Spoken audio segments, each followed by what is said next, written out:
گەنجێکی برادۆز لە شەڕی ئۆکرانیا بێسۆراخە و پشکنینی ڤایرۆسی لە مەلەوانگەکان قەدەغەکرا. سڵاوتان لەبێت.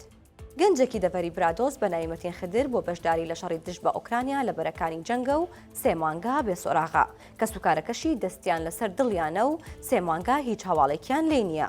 وەهاب خدر باوکی مەتینە چیرۆکی چوونی کوڕەکەی بۆ شەڕی ئۆکرانیا بۆ 1964 گێڕایە و وتی مەتین لە پردێ لەگەڵ چەند کەسێکی عەرەب خەریکی کارکردن بووە. دواتر لە مانگی 4 ئەمساڵ پێیان وتووە بۆ کرێکاری بە مانگانی 2000 دلار واتە 20 وەرەقە. ئیتر لەگەڵ ئەوان ڕۆژتۆ و دەنگی نەماوە. مامۆها بە چاوی پڕ لە فرمێسکەوە باسی لەوە کرد. لە سەرەتای مانگی هەشت لە ڕێگای وەتساپەوە مەتین پەیامێکی بۆ ناردۆ وتوێتی من لە شاری باخموتم کە خاکی ئۆکرانیایە بەڵام ئێستا لە ژێر دەسەڵاتی رووسایە و چەند ڕۆژێکی تر دەمان بەنە بەرەی جەنگ. بە وتەی مام خدر لەو ڕۆژەوە نەگویان لە مەتین بۆ و نە هیچ سۆراغێکیان لێ هەیە. داواش لە حکوومەت دەکات هەرچیان لە دەست دێت بیکەن بۆ سۆراغی کوڕەکەی.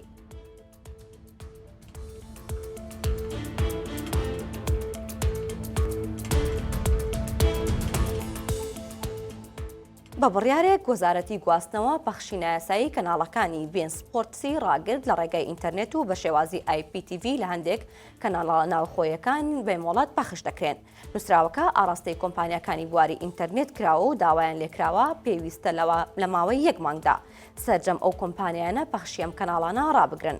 ڕاگرتنی پەخشی نایاسایی کەناڵەکانی بین سپۆرت پێدەچێت کاریگەری لەسەر کەشوهەوای سیرکردنی یاریەکان هەبێت چونکە زۆرێک لە کەناڵە ناوخۆیەکان لەم ڕێگەیەوە یاریەکان پەخش دەکەن.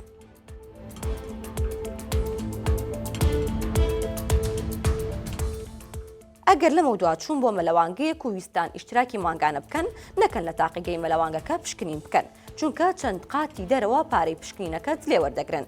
بابەتەکە ئەوەیە ئەگەر کەسێک بێوێت ئیشتراکی مانگانە لەگەڵ مەلەوانگەیەک بکات پێویستە پشکنینی ڤایرۆسی بکات.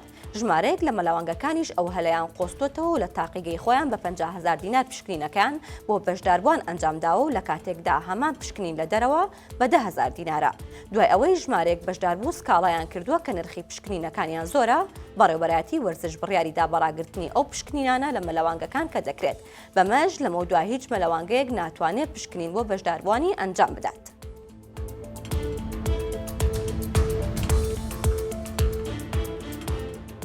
ڕۆژنیە کوردانی ناوچە کێشە لەسەرەکان ڕوبەڕووی مەترسی عەرەبی هاوردە نەبنەوە.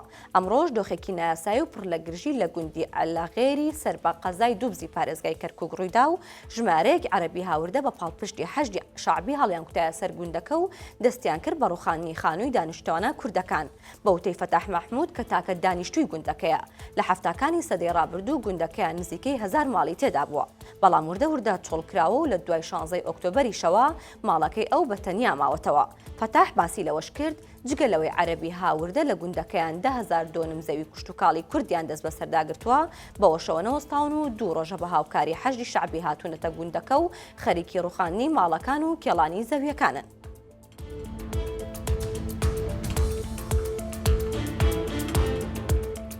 وەڵە بەڕێزان سەرنجتان بۆ بابەتێکی تر ڕاکێشم لە ماڵپەڕی 1964 وەکەزانن 1964 هەمیشە چیرۆکی جیاواز و سەرنج ڕاکێش دەدۆزێتەوە دەیخاتە بەردیدی ئێوە.